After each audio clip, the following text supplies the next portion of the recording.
আসসালামু আলাইকুম। কেমন আছেন সবাই? আশা করি সবাই সুস্থ আছেন এবং ভালো আছেন ইনশাআল্লাহ। চলে আসলাম নতুন একটি ভিডিও নিয়ে। তার আগে একটি কথা, গত ভিডিওতে আমি বলেছিলাম আপনারা কেমন আছেন সেটা যদি না বলেন তাহলে আমি কিভাবে জানতে পারবো। তো অনেকেই দেখেছি যে আলহামদুলিল্লাহ কমেন্ট করেছেন যে আপনারা ভালো আছেন আলহামদুলিল্লাহ। আপনাদের কমেন্ট দেখে আসলেই কিন্তু আমি অনেক বেশি খুশি হয়েছি। আপনাদের ছোট ছোট কমেন্ট দেখলে আমার খুব ভালো লাগে। Thank you so much. তো এদিকে আজকে রান্না বান্নার আয়োজন হচ্ছে শুটকি দিয়ে লতি আর হচ্ছে ডাল রান্না করব। তো শুটকিটাকে আমি একটু ভেজে সিদ্ধ করে ভালোভাবে ধুয়ে পরিষ্কার করে সাইডে রেখে দিয়েছি আর হচ্ছে ডাল বসিয়ে দিয়েছি। তো এখন হচ্ছে আমি লতি দিয়ে শুটকিটা রান্নার প্রিপারেশন নিচ্ছি। আমি অ্যাকচুয়ালি কখনোই লতি রান্না করিনি। আসলে নতুন সংসারে অনেকেই অনেক কিছুই প্রথমবার রান্না করে, তো আমারও সংসার প্রথমবার হওয়াতে অনেক কিছুই নতুন রান্না করতেছি। অনেক রান্নাই আমি জানি না, শিখতেছি নতুন নতুন। তো আম্মুকে আমি এই রান্নাটা করার জন্য না হয় 5 থেকে 7 বার ফোন দিয়ে জিজ্ঞেস করছি যে আম্মু এটা কীভাবে করব, কীভাবে রান্না করব। তারপরও সবশেষে মনে হয় যে যেভাবে পেরেছি সেভাবেই রান্না করেছি। তো আমি প্রথমে শুটকিটাকে সিদ্ধ করে ধোয়ার পরে এখন লতি, আলু, পেঁয়াজ সব একসাথে দিয়ে দিয়েছি। তারপর হচ্ছে ময় মশলা সব একসাথে দিয়ে দিচ্ছি। তারপর একসাথেই কষাবো। আমি হচ্ছে এখানে জিরা আর হচ্ছে ধনিয়া গুঁড়া দিয়েছিলাম, সেটা স্কিপ হয়ে গেছে, ভিডিওতে দেখা যাচ্ছে না। তো আদা রসুন বাটাও দিয়েছি আমি বেশ অনেকটা। তো এই তো আদা রসুন, হলুদ, মরিচ, লবণ, ধনিয়া, জিরা সব মশলা একসাথে দিয়ে তারপর হচ্ছে আমি এটাকে নাড়াচাড়া দিয়ে মিশিয়ে নিব ভালোভাবে। তো একটু নাড়াচাড়া দিয়ে মিশানোর পর আমি হচ্ছে শুটকিটাও দিয়ে দিব এর মধ্যেই। আসলে নতুন নতুন কিছু রান্না করতে গেলে মনের ভিতর যেমন ভয় কাজ করে তেমন আনন্দও কাজ করে যে একটা নতুন রান্না শিখতেছি। আর রান্নাটা যখন ভালো হয় তখন তো এত বেশি ভালো লাগে যেটা বলার বাহিরে। তো আমি প্রতিদিনই চেষ্টা করি যে নতুন নতুন কিছু রান্না করে শেখার, ট্রাই করার। আর নাহিদের তো শুটকিটা হচ্ছে অনেক বেশি পছন্দ আর লতিটাও অনেক বেশি পছন্দ। আমাকে কিছুদিন যাবতে বলতেছিল যে আমার খুব লতি খেতে ইচ্ছে করতেছে। তো ওরা আমি বলছি যে নিয়ে আসো। বিশ্বাস করবেন কিনা জানি না, এতটুকু লতি কাটতে আমার 1.5 ঘন্টা সময় লেগেছে। এত সময় লাগে লতি কাটতে, এই জন্য আমার কেন জানি লতিটা একদমই পছন্দ না, কারণ কাটতে অনেক বেশি সময় লাগে। কখনোই আমি এত বেশি লতি কাটি না, সবসময় আম্মু কেটেছে, বিয়ের পর একটু একটু কাটা হয়েছে, কিন্তু লতি কাটা আমার একদমই পছন্দ না। তো যাই হোক, কথা বলতে বলতে লতিটাকে আমি বারবার নেড়ে নেড়ে কষিয়ে নিচ্ছিলাম। তো এদিকে আমার ডালটা উতরে গিয়েছে, তো এটাকে আমি একটু নেড়ে চেড়ে দিচ্ছিলাম।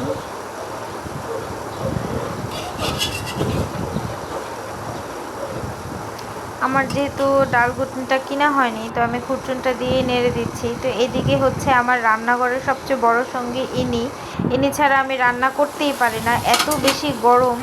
আসলে এই গরমে যারা রান্না করে তারাই জানে যে এই গরমের ভিতর রান্না করা কতটা কষ্ট। মানে রান্নাঘরে থাকাই যায় না, এত বেশি খারাপ লাগে। তো এদিকে আমার লতিটা কষে এসেছে, একদম কষে গেছে। তো আমি এতে কিছুটা ঝোল দিয়ে দিব, একটু মাখা মাখা রাখতে চাচ্ছি। তো সেই পরিমাণেই আমি একটু পরিমাণ মতো ঝোল দিয়ে দিচ্ছি। ঝোল দিয়ে তারপর হচ্ছে আমি লতিটাকে ঢেকে দিব। একদম যখন দেখব যে মাখা মাখা হয়ে গেছে তখন চুলা বন্ধ করব। এর মাঝখানে মাঝখানে আমি লতিটা বারবার নেড়ে চেড়ে দিব। এই তো আমার অনেকটাই দেখা যাচ্ছে যে ঝোলটা শুকিয়ে গেছে। চুলাটা বন্ধ করলে যখন কিছুক্ষণ থাকবে তখন এই ঝোলটা আরও বেশি মাখা মাখা হয়ে যাবে, কারণ আলুটা ঝোলটা অনেক বেশি টানবে।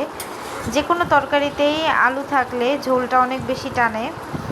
এদিকে আমি ভাবছিলাম যে ঝোলটাকে এতটুকুই রাখবো নাকি আরও বেশি শুকাবো। অ্যাকচুয়ালি লতি আমার কখনোই পছন্দ ছিল না, আমি তেমন একটা খেতাম না। তো এই জন্য বুঝতেই পারছিলাম না যে লতিতে কি ঝোল রাখবো এতখানি নাকি আরেকটু শুকাবো। এটা ভাবতে ভাবতে ভাবলাম যে যা এতটুকুই ঝোল রেখে দিই, একটু পরে দেখি যে আলুটা কতটুকু ঝোলটা টানে, কেমন দেখা যায়, মাখা মাখা হয় কি না। তো এই পর্যায়ে আমি চুলাটা অফ করে দিই আর হচ্ছে আমার ডালটা হয়ে আসে। ডালটা হচ্ছে আমি বাগার দেওয়ার জন্য এতে ফ্রাই প্যানে কিছুটা তেল নিই, তারপর হচ্ছে পেঁয়াজ কুচি দিয়ে দিই, তারপর হচ্ছে দুটো কাঁচামরিচ দিই, কাঁচামরিচগুলো লাল হয়ে যায়, তারপর হচ্ছে একটু শুকনো মরিচ দিই।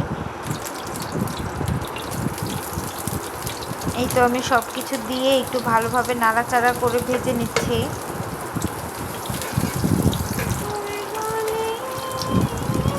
কিছু শুকনো মরিচ এখানে আমি ডালের সাথেও দিব, আবার হচ্ছে নাহিদের জন্য আলাদা করে রাখবো। ওর হচ্ছে শুকনো মরিচ ভাজা দিয়ে ভাত খাওয়া খুব বেশি পছন্দ, আর আমার তো আছেই। যেহেতু এখন ঝাল খাওয়া অনেক বেশি পছন্দ করি, তাই চেষ্টা করি প্রতিটা বেলাতেই একটু ঝাল ঝাল কিছু রাখার। তো এভাবে সব কিছু ভাজাভাজি হওয়ার পরে আমি হচ্ছে ডালটা বাগার দিয়ে নেই, ডালটাকে একটু বলকিয়ে নিব।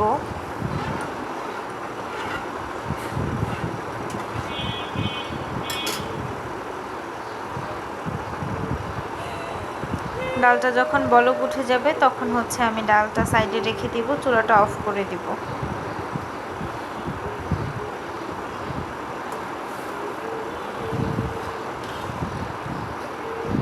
তো এই তো আমার ডাল রান্না শেষ, আর এইদিকে হচ্ছে লতির তরকারিটা একদমই মাখা মাখা হয়েছে, খুব সুন্দর হয়েছে, খেতেও অনেক বেশি মজা হয়েছে।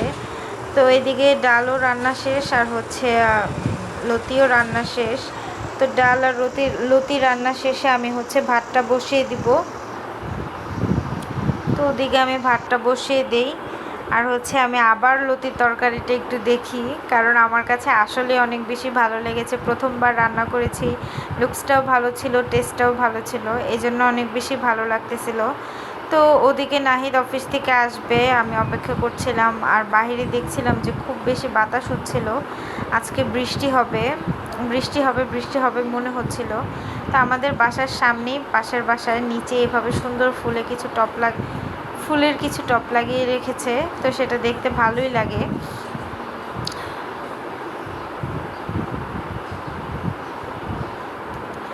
যা বলেছিলাম, সন্ধ্যার দিকেই দেখি যে বৃষ্টি নেমে গেছে, অনেক বেশি বৃষ্টি হয়, কিন্তু ঘরের ভিতর থেকে তেমন একটা টের পাওয়া যায় না, কেন জানি বাসার ভিতরে কিছুই টের পাওয়া যায় না। বাহিরে তুফান হয়ে গেল কিছুদিন আগেও, গাজীপুরে অনেক বেশি শিলাবৃষ্টি হয়, সবাই শিলাবৃষ্টির শিলা নিয়ে ছবি দেয়, স্টোরি দেয়, অথচ আমি ঘরে থেকে জানতেই পারি না যে এত বেশি বৃষ্টি হয়েছে, তারপর হচ্ছে স্টোরি দেখে জানতে পারি। তো ওরকমই ব্যাপার।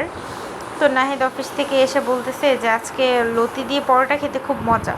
তো এই কথা যেহেতু বলেছে, তো ফ্রেশ হতে হতেই আমি পরোটা বানিয়ে ফেলে ও দেখে অনেক বেশি খুশি হয়। তো লতি দিয়েও পরোটা খায়, ওর সাথে আমি প্রথমবারই লতি দিয়ে পরোটা ট্রাই করি, মজা ছিল।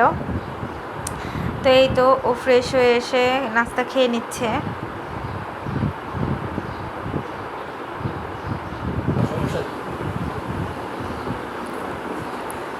হঠাৎ যখন দেখছে যে আমি ভিডিও করতেছি তখন হেসে দেয়।